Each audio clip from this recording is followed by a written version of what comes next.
Bonjour et bienvenue sur la mécanique universelle. Alors, aujourd'hui, nous sommes vendredi 16 décembre 2022 et je continue mes lectures à partir de cet ouvrage des entretiens entre Jean-Paul Sartre et Béni Lévy, L'espoir maintenant, en 1980. Voilà. Donc, j'arrive à la fin, c'est la partie qui s'intéresse au spirituel directement. C'est le chapitre 12, le juif réel et l'un. Donc je continue ma lecture et je commente si cela me vient. Alors, où est-ce que j'en étais euh,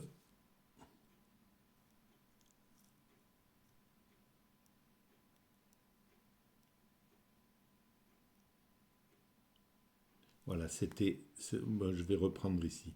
Jean-Paul Sartre. Ça veut dire quelque chose de bien précis. La religion juive implique une fin de ce monde-ci et l'apparition au même moment d'un autre monde.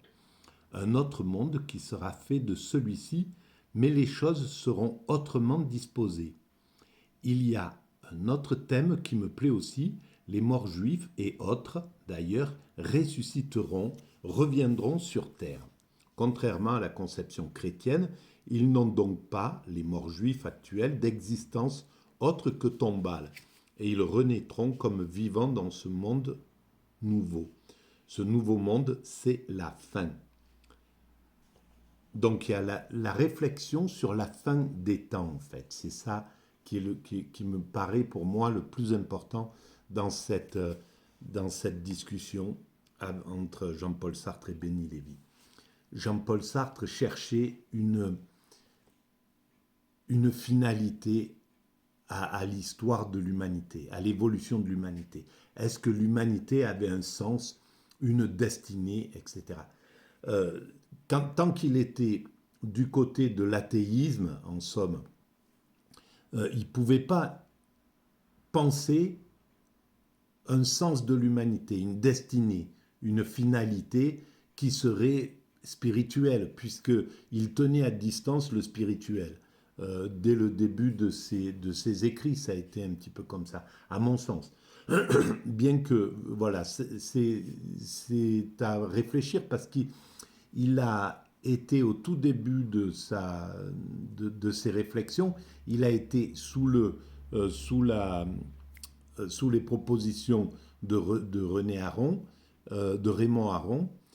Il a été en Allemagne suivre les cours de Husserl. Et Husserl, dans sa phénoménologie, d'après ce que je sais le minimum, il pense que l'humanité va vers la rencontre avec le divin. Donc, est-ce qu'il l'a entendu à cette époque-là? Est-ce que Sartre a eu comment se fait-il qu'il ait écarté cette voie de la spiritualité? Et donc c'est pour ça que Sartre dit si l'humanité n'a pas de sens, c'est à nous de lui inventer, de lui créer un sens, de lui donner un sens en somme. Et cette phrase, elle est clairement, elle éclaire le nihilisme, en fait, le nihilisme, plus précisément l'athéisme. C'est-à-dire, l'humanité n'aurait pas, ou en fait, même pas on ne peut pas parler forcément d'athéisme, il pense que le monde a pu être créé et que cette évolution se déroule sans sens, comme ça, de façon sans qu'il y ait une raison en somme. Et donc ça serait à l'homme, qui est juste le fruit de cette création, à donner le sens de toute cette création. C'est assez incroyable, puisque nous sommes la poussière de l'univers. Nous sommes construits de l'univers. Nous sommes un organisme de cet univers, de la totalité de cet univers qui est en expansion.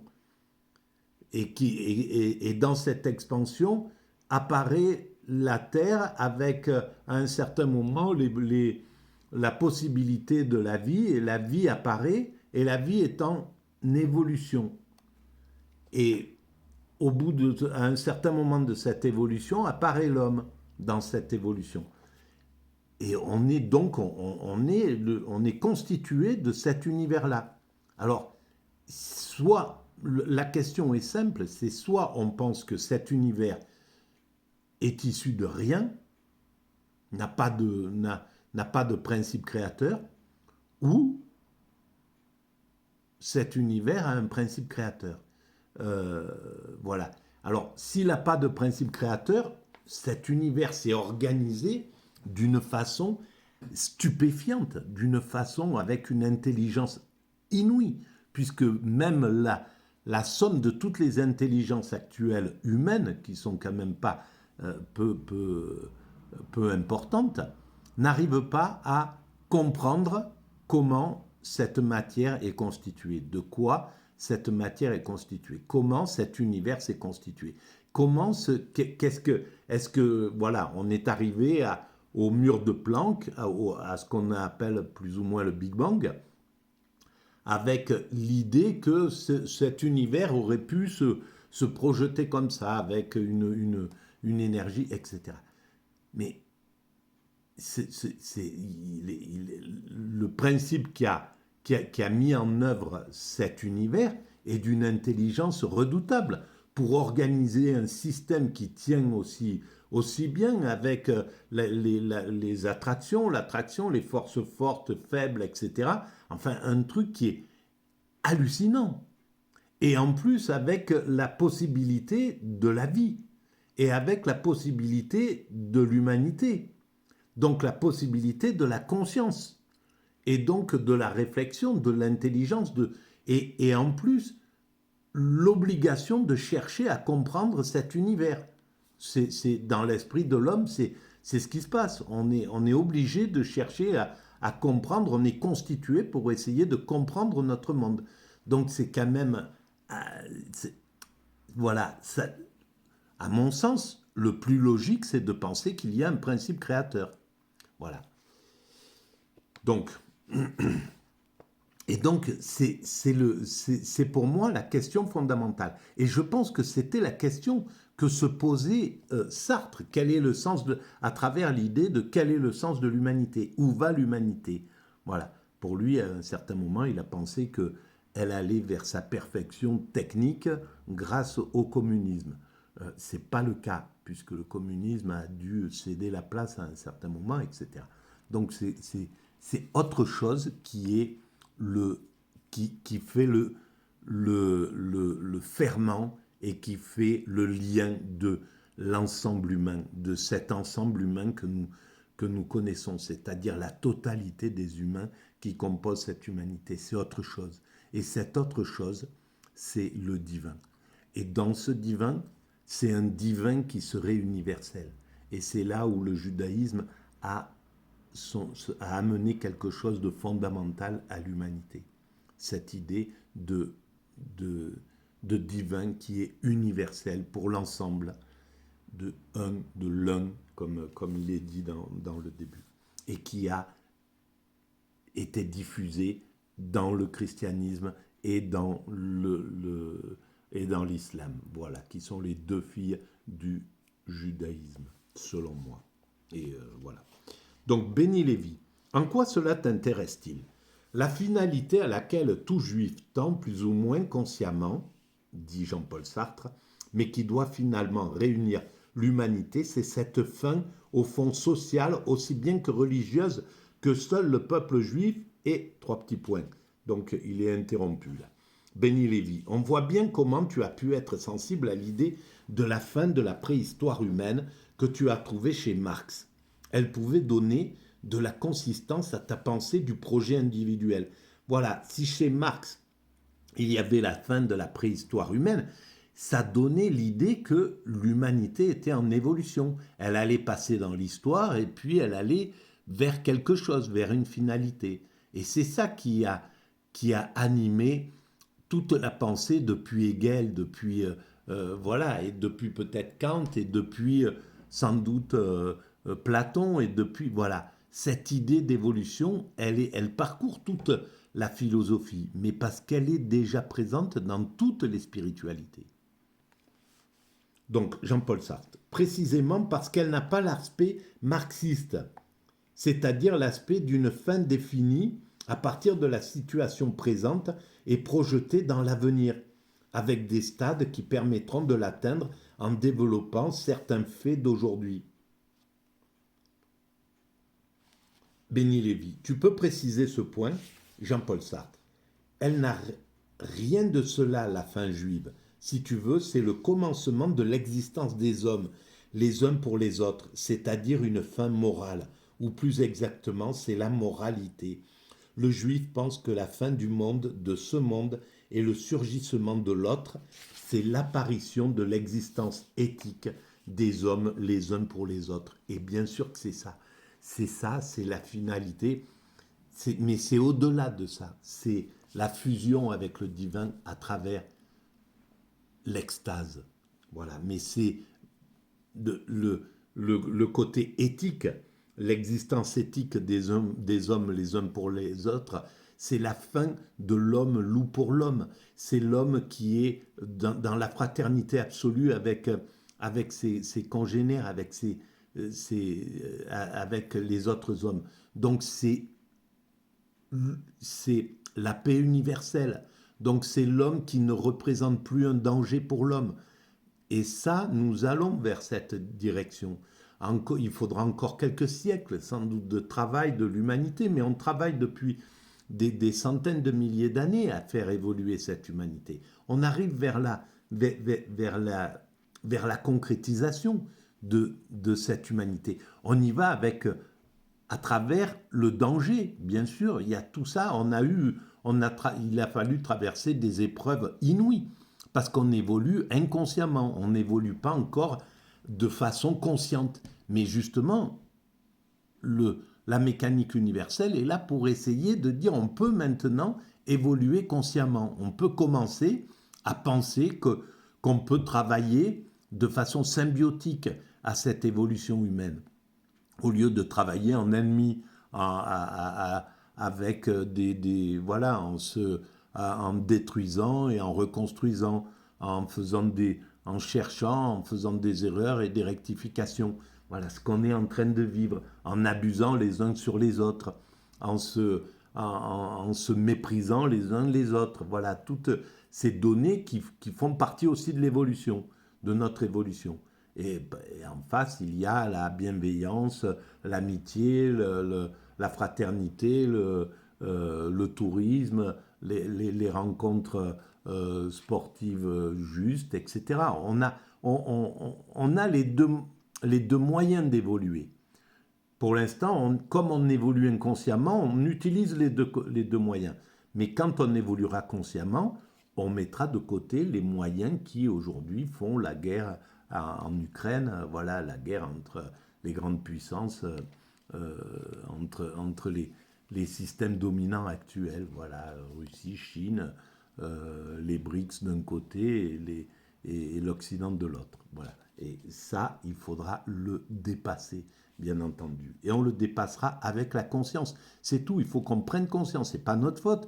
On n'a pas encore élevé notre niveau de conscience au chemin de l'humanité, clairement. Et ça, les spiritualités l'avaient déjà compris. Voilà. Béni Lévy, oui, mais le juif n'attend pas la fin du monde telle que tu l'as décrite pour assumer l'éthique. Jean-Paul Sartre. Nous aussi, les non-juifs, nous avons une recherche de l'éthique. Il s'agit de trouver la fin dernière, c'est-à-dire le moment où vraiment la morale sera simplement la manière de vivre des hommes les uns par rapport aux autres. Le côté règle, prescription qu'elle a à présent, elle ne l'aura plus sans doute, ça a été souvent dit d'ailleurs.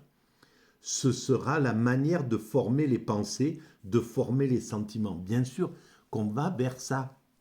Sartre l'a bien vu, évidemment que ça concerne l'ensemble humain, ces règles morales et cette évolution. L'humanité ne peut pas y aller de façon clanique à la fin des temps, à la perfection. C'est l'humanité dans son ensemble qui doit y aller à ce niveau. Et ça sera l'humanité dans sa globalité. Alors, ça va demander un travail inouï pour les siècles qui arrivent de finaliser cela. Parce qu'il va falloir faire la paix, il va falloir s'aimer, il va falloir s'aider, s'entraider, il y a tout un tas de choses qui vont devoir être faites. Il va falloir construire entièrement ce monde techniquement pour que on ne le maltraite plus, on ne maltraite plus l'écosystème, pour qu'il soit absolument écologique. Voilà, il faudra encore qu'il y ait encore du travail pour l'humanité. Mais l'humanité ne fait que ça, travailler à cette construction de l'humanité. Voilà. Et là, maintenant, on doit commencer à comprendre qu'on est dans une fraternité, qu'on est tous ensemble et que voilà, on n'a plus à perdre de temps avec la guerre, le racisme, l'antisémitisme, etc. Toutes ces choses qui font qu'on travaille les uns contre les autres au lieu de travailler les uns avec les autres. Sur cette planète perdue au milieu de l'univers, c'est absurde quand on y réfléchit, si on lève un peu la tête et qu'on comprend la vanité de se faire la guerre, de se maltraiter les uns les autres. C'est vite réglé. Donc ça peut aller très vite. Hein. L'humanité, elle a universalisé le Coca-Cola en 6 mois. Hein. On a universalisé les masques et le fait de se protéger entièrement de ce virus. C'est pas pour rien d'ailleurs que tout ça arrive à ce moment-là de l'humanité. On sait que on peut arriver à adoucir l'homme, à le soigner psychologiquement. Voilà. Et tout ça, d'ailleurs, c'est aussi grâce à la communauté juive, tout ce travail sur la psychologie, cette réflexion sur la psychologie, sur l'idée du pardon, sur l'idée... Voilà. Et puis, qui a décliné chez sa fille aînée le fait de faire... même si c'était mal appliqué, bien entendu, mais l'idée de la confession, voilà, etc. On a fait évoluer tout un tas de choses pour soigner la psychologie humaine. Et on va continuer. On arrivera à soigner toutes les pathologies, ça sera pris à l'origine, les pathologies qui font que l'homme peut devenir un loup pour l'homme, que l'homme peut devenir un danger pour l'homme. On en viendra à bout, l'humanité en viendra à bout, d'une manière ou d'une autre. On a tous les moyens maintenant à notre disposition, l'humanité a tous les moyens à sa disposition pour commencer à adoucir, à développer l'empathie, à développer toutes les grandes valeurs de la société. Et elle permet de moins en moins les transgressions humaines. Et on voit, ça devient quelque chose d'extrêmement puissant avec les réseaux sociaux, etc. C'est en train, même si ça va dans les excès, comme à tous les niveaux, il y a toujours des excès dans les choses. Voilà, les débuts de l'aviation ont amené aussi tous les excès, les gens qui s'attachaient sur les avions, qui faisaient des pirouettes, qui faisaient des choses qui allaient se mettre en danger, c'était un peu inutile. Mais bon, ça fait partie de notre évolution des choses. Bon, Benny Lévy reprend. Oui, mais le juif a pensé qu'il peut y avoir un dépassement, si on peut dire ce mot avec innocence encore, de la loi par le haut, non par le bas. Ce n'est pas en mettant entre parenthèses les règles, comme tu dis, de toute pensée de règles aujourd'hui, qu'est préparée cette fin où il y a abolition de la règle. L'homme moderne a prétendu contourner la règle par en bas, par la transgression, ou alors en décrétant que toute idée de loi était caduque.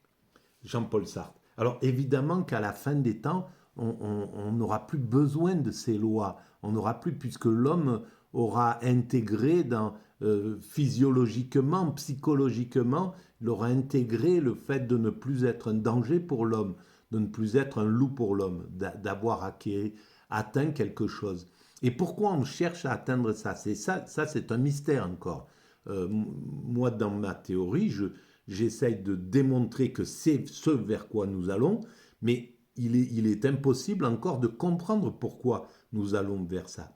Parce que c'est la direction vers la fusion avec le divin, avec le principe créateur. Pourquoi nous allons à ce niveau-là? Qu'est-ce qui va se passer lorsque l'humanité aura atteint cet état de fusion avec le divin? Qu'est-ce qui peut se passer derrière? Voilà, tout ça, c'est encore des mystères dans pourquoi nous devons réaliser ça. Pour quelles raisons? L'humanité éclairera ça, toutes ces questions-là, qui sont encore insolubles aujourd'hui. Jean-Paul Sartre. Absolument. C'est pour cela d'ailleurs que pour moi, le messianisme est une chose importante que les juifs ont pensé seuls de cette manière, mais qui pourrait être utilisée par des non-juifs pour d'autres buts. Bien entendu, mais c'est pas... C'est... Les juifs sont dans la communauté universelle. Ils sont un des moteurs, une des composantes, comme il n'y a même pas de discussion, ça ne pourra pas être les juifs et les non-juifs, c'est la totalité. Chacun apporte ses qualités.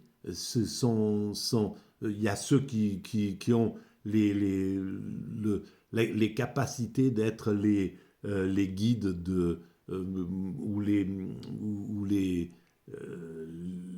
oui, les guides spirituels de l'humanité. Il y a ceux qui sont qui incarnent la spiritualité. Il y a ceux qui, etc., etc. On est dans cette totalité, en somme. Et cette totalité devra comprendre pourquoi elle doit se faire, pourquoi l'ensemble humain, pourquoi il y a cette diversité humaine, pourquoi il y a du bouddhisme, de l'hindouisme, du judaïsme, du christianisme, de l'islam, etc., etc. Pourquoi il y a cette diversité, pourquoi il y a les spiritualités traditionnelles africaines, les spiritualités traditionnelles inuites, aborigènes, etc. Pourquoi tout cela cohabite dans cette humanité? Il y a une raison fondamentale à ça. On la découvrira. Et pourquoi c'est cet ensemble qui doit aller vers son ultime perfection? Alors, Béni Lévy, pourquoi d'autres buts? Jean-Paul Sartre. Parce que le but des non-juifs auxquels je m'associe, c'est la révolution. Et qu'est-ce qu'on entend par révolution? La suppression de la société présente et son remplacement par une société plus juste, où les hommes pourront avoir de bons rapports les uns avec les autres. Cette idée de la révolution date maintenant de longtemps. Et c'est là où c'est difficile pour Jean-Paul Sartre encore de passer du révolutionnaire au spirituel. Parce qu'en fait, le spirituel, c'est une révolution douce qui se fait. C'est par la conscience. Le spirituel, c'est le spirituel religieux plus le spirituel philosophique. Donc, c'est une montée progressive de la conscience. Et c'est pas pour rien que le côté révolutionnaire est dangereux pour le peuple en règle générale et pour les communautés qui sont à risque, comme le judaïsme évidemment. Dans une révolution, la violence, elle est pas bonne pour le peuple. Elle concerne que les dominants et voilà. Et la plupart du temps, à la sortie de la révolution, c'est les plus violents qui l'emportent. C'est les plus durs. Les dominants au départ sont universalistes, sont les plus généreux, ceux qui ont il y a un mélange entre les loups dans les dominants qui font une révolution, il y a le mélange entre les utopiques, les idéalistes, ceux qui pensent, qui veulent le meilleur pour le peuple, pour l'humanité, pour l'ensemble, etc. Et puis il y a les loups qui sont derrière. Et c'est ce qui s'est passé en Russie avec la révolution russe. Il y avait les idéalistes qui avaient une vision tout à fait généreuse, bonne et ouverte et avec la liberté inclue dans leur idée. Et puis il y avait Staline qui était là à l'affût, etc. et qui a pris le pouvoir. Et pareil à Cuba, il y avait sans doute Castro, il y avait d'autres composantes qui étaient, et celui qui est sorti, c'était le plus violent. Et ce sont les violents qui l'emportent. Je ne sais plus qui a écrit cet ouvrage. Mais voilà, et c'est Castro qui a pris le pouvoir et qui a fait une dictature. Et c'est ça le problème le problème révolutionnaire. C'est pour ça que la révolution ne doit pas être violente, elle doit être consciente. Et maintenant, nous allons vers ça. Et c'est pour ça que les Gilets jaunes ont commis une erreur dans leur... C'était pas une révolution qu'ils voulaient faire d'ailleurs. Mais peut-être que le fait d'arriver vers la violence, c'est ce qui s'est inclus, alors que c'était une prise de conscience qu'il fallait amener. C'était élever le niveau de conscience. Voilà. Donc, Béni Lévy, de deux choses l'une, ou bien tu retrouves, et Jean-Paul Sartre le coupe, les révolutionnaires veulent réaliser une société qui serait humaine et satisfaisante pour les hommes. Mais ils oublient qu'une société de ce genre n'est pas une société de fait, c'est une société pour étendrir de droits.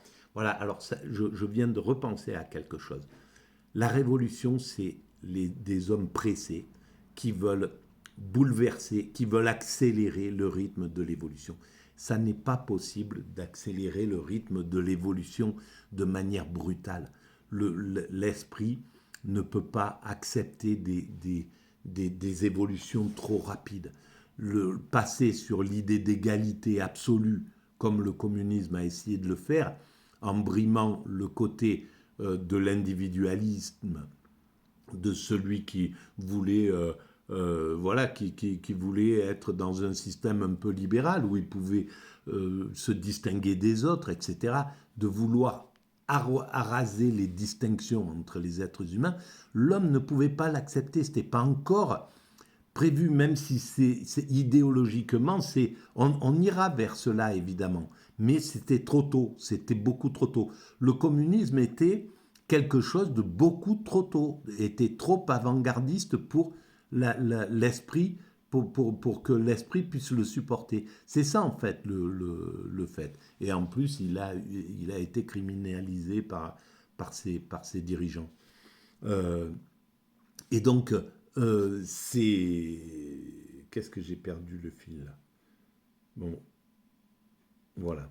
Alors, je continue. C'est-à-dire une société dans laquelle les rapports entre les hommes sont moraux. Eh bien, cette idée de l'éthique comme fin dernière de la Révolution, c'est par une sorte de messianisme qu'on peut la penser vraiment. Bien sûr, il y aura des problèmes économiques immenses, mais précisément à l'opposé de Marx et des marxistes, ces problèmes ne représentent pas l'essentiel. Leur solution est un moyen, dans certains cas, d'obtenir un véritable rapport des hommes entre eux. Voilà, eh bien, le but était le même. Le but recherché était tout à fait légitime. Le but que recherche Sartre, depuis le début d'ailleurs. Sauf que le moyen n'était pas le bon. Voilà, on ne peut pas bousculer la révolution, la violence, la révolution violente, la prise de pouvoir, la dictature du prolétariat, tout ça, ça ne peut pas marcher. C'est quelque chose que l'humanité a rejeté, globalement. Donc, ça veut bien dire que l'évolution, on ne doit pas être pressé. C'est terrible de ne pas être pressé quand on voit que le monde se dégrade, etc., qu'on n'arrive pas à se défendre des injustices, que les injustices avec le néolibéralisme se sont accélérées et qu'on est là avec nos petits moyens, on n'arrive même plus à se fédérer, à faire des grèves qui pourraient faire infléchir le système, on est complètement abusé par le système, etc. Et on est là, ça peut soulever même des envies de violence, évidemment, pour les plus hypersensibles d'entre nous.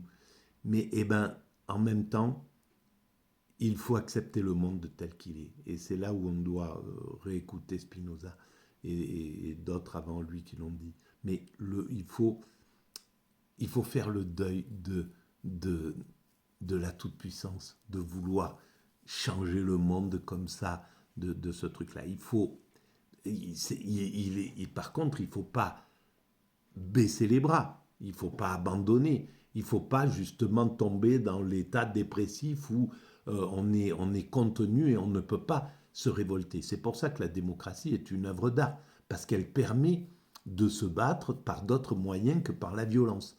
Donc on doit toujours choisir les autres moyens et s'engager, c'est très important. Voilà, on doit pouvoir s'engager pour faire évoluer l'humanité, pour l'amener à quelque chose de plus de mieux en mieux, etc. Mais on doit le faire à travers la conscience. Et c'est la conscience qui va faire évoluer l'humanité. Et la conscience, quand l'humanité prendra conscience qu'elle a un sens, une destinée, et que tout le monde peut se fédérer derrière cette idée-là, la question sera résolue. La question de l'injustice, de tout ça sera résolue, parce que le but, il sera compris par l'humanité. Donc on saura qu'on devra évoluer progressivement, toujours, toujours, toujours. Il n'y aura pas des moments de recul comme nous fait vivre le néolibéralisme. C'est un moment de recul. Il est en train de vendanger les acquis sociaux. C'est des pillards qui ont pris le pouvoir derrière le néolibéralisme. C'est clair. On est sous la coupe de... C'est pour ça que c'est oligarchique. L'oligarchie est en train de piller l'humanité. C'est comme ça que ça doit être, malheureusement. Parce que c'est ça qui va qui va permettre de se révolter, de lutter contre, etc., de voir, de prendre conscience. De toute manière, un système qui abuse s'autodétruit par son abus. C'est-à-dire qu'il finit par s'autodétruire. À un certain moment, il va tellement loin, la dernière goutte d'eau, il ne la maîtrise pas et donc il est dans un système d'autodestruction.